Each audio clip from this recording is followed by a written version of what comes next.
Spiritual channel सुसत्य वचन में आप तमाम दर्शकों का एक बार फिर से स्वागत है। प्रिय दर्शकों, आज के इस वीडियो में हम प्रस्तुत करने वाले हैं एक शानदार मोटिवेशनल स्टोरी जिसका शीर्षक है संसार में सबसे बड़ा पापी कौन है, स्त्री या पुरुष। प्रिय दर्शकों, इस वीडियो के माध्यम से हमें काफ़ी कुछ सीखने को मिलेगी। इस कहानी को सुनने के बाद आप कभी धोखा नहीं खा पाएंगे, आप में आत्मज्ञान की प्राप्ति होगी। इस कहानी को सुनने के बाद आप में मानवता की भावना जागृत होगी। तो जिन्होंने अभी तक मेरे चैनल को सब्सक्राइब नहीं किया है वो कृपया कर मेरे चैनल को सब्सक्राइब कर लें। तो आइए सुनते हैं एक नया मोटिवेशनल स्टोरी जिसका शीर्षक है संसार में सबसे बड़ा पापी कौन है, स्त्री या फिर पुरुष। प्रिय दर्शकों, बहुत पहले की बात है। एक बहुत ही न्यायवादी, दयावान, मानवता की ख्याल रखने वाले बहुत ही स्वभावशील राजा थे जिनकी ईमानदारी की चर्चा चारों तरफ हुआ करती थी। उन राजा के पास एक तोता और एक मैना था। राजा उन दोनों को एक ही पिंजरे में रखा करते थे। एक दिन की बात है, राजा ने उन दोनों को भोजन देकर अपने कक्ष में आराम के लिए चले गए। तोता और मैना दोनों भोजन किए। भोजन करने के बाद तोता मैना से कहता है, मैना तुम जानती हो? तो मैना कहती है, क्या? तो तोता कहता है, मैना क्या तुम बता सकती हो कि इस संसार में सबसे बड़ा पापी कौन होता है, स्त्री या फिर पुरुष होता है? मैना कहती है, हाँ, इस संसार में सबसे बड़ा पापी पुरुष होता है, इसमें नई बात क्या है? तो तोता कहता है, नहीं नहीं नहीं, इस संसार में सबसे बड़ा पापी स्त्री होती है। फिर मैना कहती है, ऐसा हो नहीं सकता, इस संसार में सबसे बड़ा पापी पुरुष होता है। फिर तोता कहता है, नहीं नहीं, ऐसा नहीं, इस संसार में सबसे बड़ा पापी स्त्री होती है। इस तरह से बातें करते करते दोनों में वाद विवाद शुरू हो गए। बातें जोर जोर से शुरू हो गए। जब जोरों की बातें होने लगी तो इनकी आवाज राजा के कानों तक जा पहुंची। अब राजा अपने कक्ष में जो आराम कर रहे थे उठकर तोता और मैना के पास आए और वो पूछते हैं कि अरे तुम दोनों वाद विवाद क्यों कर रहे हो, आखिर मुझे भी तो कुछ बताओ। तो मैना कहती है, हे महाराज, ये तोता हमसे सवाल किया है कि मैना तुम बताओ इस संसार में सबसे बड़ा पापी कौन होता है। तो मैंने कह दी है कि इस संसार में सबसे बड़ा पापी पुरुष होते हैं। तो ये तोता कह रहा है कि नहीं, इस संसार में सबसे बड़ा पापी स्त्री होती है। फिर तोता बोला, हाँ महाराज, इस संसार में सबसे बड़ा पापी स्त्री होती है। फिर मैना कहती है, नहीं नहीं, इस संसार में सबसे बड़ा पापी पुरुष होते हैं। इन दोनों की बात सुनकर राजा बोले, अच्छा शांत रहो, ठीक है, तुम दोनों की बात अपने अपने जगह पर कुछ वक्त के लिए मैं सही मानता हूँ। अब तुम दोनों साबित करो कि किस आधार पर तुम कह सकते हो कि इस संसार में सबसे बड़ा पापी स्त्री होती है या फिर पुरुष होते हैं। तुम दोनों को आधार प्रस्तुत करना होगा। तो मैना कहती है, हाँ महाराज, मैं इसे साबित कर सकती हूँ। तो राजा बोले, तो कैसे करोगे? तो मैना कहती है, मैं एक कहानी के माध्यम से यह साबित कर सकती हूँ कि इस संसार में सबसे बड़ा पापी पुरुष होता है। आपका आदेश हो तो मैं अपना कहानी प्रारंभ करती हूँ। राजा का आदेश हुआ और मैना कहानी प्रारंभ कर दी। मैना कहती है कि एक बहुत ही ईमानदार और कर्मठ सेठ थे।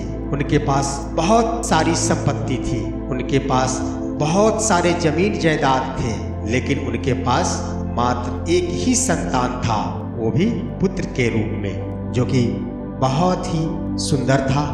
एक पुत्र होने के नाते सारी सुविधाएं उनको समय पर मिल जाया करती थी। दुलार, प्यार, सम्मान, जितनी भी आवश्यकता है वो सभी उस सेठ के बेटे को बिल्कुल समय पर मिल जाया करती थी, जिस कारण सेठ के बेटे का मन बहुत ही ऊंचाई पर चला गया, यानी आसमान में चला गया। अब वह इतना मौज मस्ती में उतर गया कि वह अपने सारे काम काज को छोड़कर सिर्फ मौज मस्ती ही किया करता था, किसी की बातों को नहीं मानता था। हमेशा उसे मौज मस्ती ही दिखाई दिया करती थी। वो सट्टेबाजी किया करता था, इधर उधर लड़कियों महिलाओं के चक्कर में पड़कर अपना कीमती समय बर्बाद किया करता था, अपनी संपत्ति लुटाया करता था। उस लड़के के पिता सेठ जी अपने बेटे को काफी समझाया करते थे, बेटे तुम मेरी बात मानो, हमारी आयु बहुत हो चुकी है, अब जिंदा रहने की आयु बहुत कम बची है। हम जिस दिन जिंदा है बस उस दिन, इसके बाद सारी संपत्तियों का लेखा जोखा और रखरखाव बेटे तुमको ही करना पड़ेगा। लाख समझाने के बाद भी उस सेठ के बेटे ने एक भी बात नहीं समझी, एक नहीं मानी, और वो अपने क्रियाकलाप पर और भी आदी बनते गए। वो और आगे बढ़ते गए। देखते देखते एक दिन उस सेठ की मृत्यु हो गई। सेठ की मृत्यु हो जाने के बाद उनका बेटा, जो कि नालायक बेटा था, अब और भी ज्यादा खुल गया, क्योंकि उसे तो अब कोई कुछ कहने वाला रहा नहीं। अब जो मर्जी वो किया करता था। धीरे धीरे ऐसा करते करते ऐसा वक्त आया कि अब उनकी संपत्ति बिकनी शुरू हो गई। अब वो सेठ का बेटा धीरे धीरे एक एक कर अपनी सारी संपत्ति बेच ली, अपना सारा जायदाद बेच लिया। उसके पास जीने के लिए मात्र एक घर था, बाद बाकी अपनी सारी रखी हुई संपत्ति, चल अचल सारी संपत्ति को उसने बेचकर सट्टेबाजी में लगा दिया था, महिलाओं के पीछे बर्बाद कर दिया था, नर्तकियों के पीछे लुटा दिया था, सुख सुविधा के चक्कर में अपना सारा कुछ खो दिया था। अब बेचारे क्या करते, अब खाने के लिए भी उसके पास कुछ बचा नहीं, तो वो अपना गांव छोड़कर निकल पड़ा। एक राजा के दरबार पर जाकर बैठ गया। राजा साहब निकले। वो पूछते हैं, बेटे क्या बात है? वो सेठ का बालक कहता है, हे राजा साहब, हे राजा साहब, हम आपके पास कुछ विनती लेकर आए हैं। राजा साहब कहते हैं, पहले तो ये बताओ कि आप हैं कौन, आप क्या करते हो, आप कहाँ से आए हो? वो बालक बोलता है, हे राजा साहब, हम एक बहुत बड़े व्यापारी हैं, हमारा व्यापार बड़े बड़े राज्यों में फैला हुआ है, हमारा व्यापार देश विदेश में चलता है, हम बहुत बड़े व्यापारी हैं, लेकिन किस्मत का मारा हमारे व्यापार को कुछ अपराधियों ने खा गया, हमारे व्यापार को कुछ अपराधियों ने, कुछ गलत आदमियों ने घटक कर गया। राजा कहते हैं, बताओ, साफ साफ बताओ, आखिर क्या हुआ है? बालक कहता है कि मेरे पास बहुत संपत्ति थी, बहुत कुछ था मेरे पास, लेकिन कुछ गलत आदमियों ने मिलकर, कुछ गुंडों ने मिलकर, कुछ अपराधियों ने मिलकर मेरी सारी संपत्ति लूट ली है। अब हमारे पास कुछ भी नहीं बचा है, यहाँ तक कि मेरे पास खाने के लिए भी पैसे नहीं हैं। अब मैं घर को वापस कैसे जाऊं, इसके लिए भी मेरे पास कुछ भी नहीं है। हे राजा साहब, आप ही कुछ मेरे ऊपर कृपा करें। राजा कुछ देर सोचे, चिंतन किए। उन्हें तो लग रहा था कि वास्तव में ये काफी सुंदर लड़का है, काफी अच्छा है, सचमुच ये सेठ जरूर होगा। मन ही मन सोचने विचारने के बाद राजा साहब ने अपने मन में विचार किया कि सब कुछ तो है ही, समझदार तो है ही, सुंदर तो है ही, क्यों नहीं इस बालक की शादी अपनी एकलौती पुत्री के साथ कर दूं, ताकि मेरे राजपाट भी यही संभाले। सोचने समझने के बाद राजा साहब ने उस बालक से कहा, अच्छा एक बात मैं कहता हूँ, क्या तुम स्वीकार करोगे? बालक कहता है, जैसी आज्ञा हो महाराज। तो राजा कहते हैं, हम अपनी पुत्री की शादी तुम्हारे साथ करना चाहता हूँ, क्या मैं अपनी पुत्री की शादी तुम्हारे साथ कर दूं? अब बालक मन ही मन काफी खुश हो गया। अब वह सोचने लगा कि अरे वाह क्या बात है, अब तो सारी संपत्ति मुझे हाथ लगेगी और मैं और भी खुलकर जिंदगी का आनंद उठाऊंगा। उस बालक ने हाँ कर दी। बहुत सारे जेवरात, बहुत सारे आभूषण, बहुत कुछ देकर अपनी बेटी की शादी उस बालक के साथ राजा साहब ने कर दी और दास दासियों के साथ उसे विदा कर दी। अब वो बालक अपनी पत्नी को लेकर अपने गांव तरफ चल दिया। कुछ दूर चलने के बाद रास्ता में एक जंगल मिला। जंगल में वो बालक रुका और अपनी पत्नी से कहता है, देखो अब तुम हमारी पत्नी हो और पत्नी को पति की हर बात मानना पड़ता है। हर पत्नी जो पतिव्रता होती है वो अपनी पति की बात जरूर मानती है। मैं भी कुछ कहना चाह रहा हूँ। तो वो कहती है, क्या कहना है आपका, हे स्वामी बोला जाए। तो वो बालक कहता है कि ये जो जंगल है ना, ये जंगल बहुत ही खतरनाक है।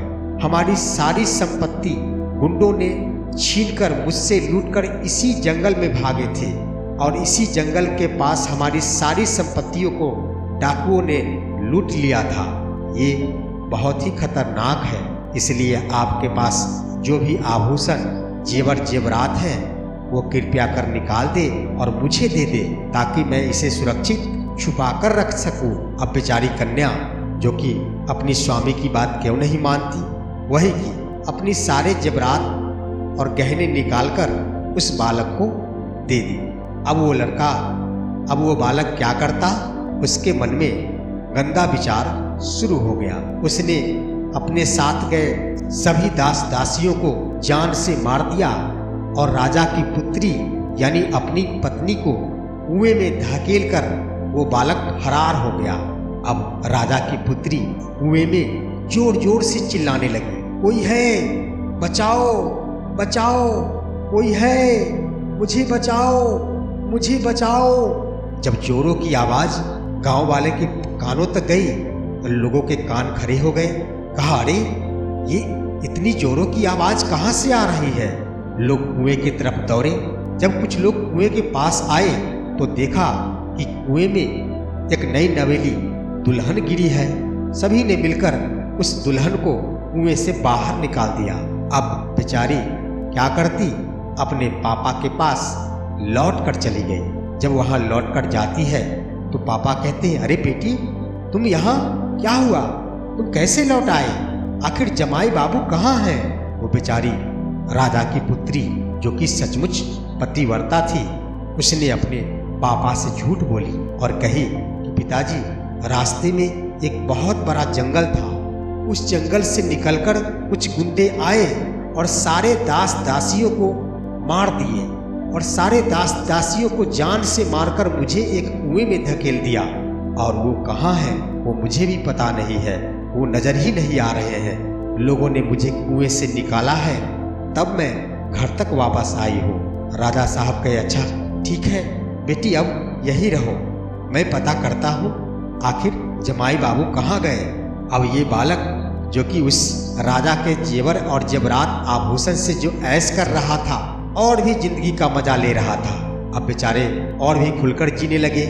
खूब लुटाए, सट्टेबाजी की, नर्तकियों के साथ अश्लील कार्य किए, यानी जो भी करना था सभी किए और एक एक कर सारा संपत्ति बेच लिया इन्होंने। एक बार फिर से सारे गहने भी बेच लिए।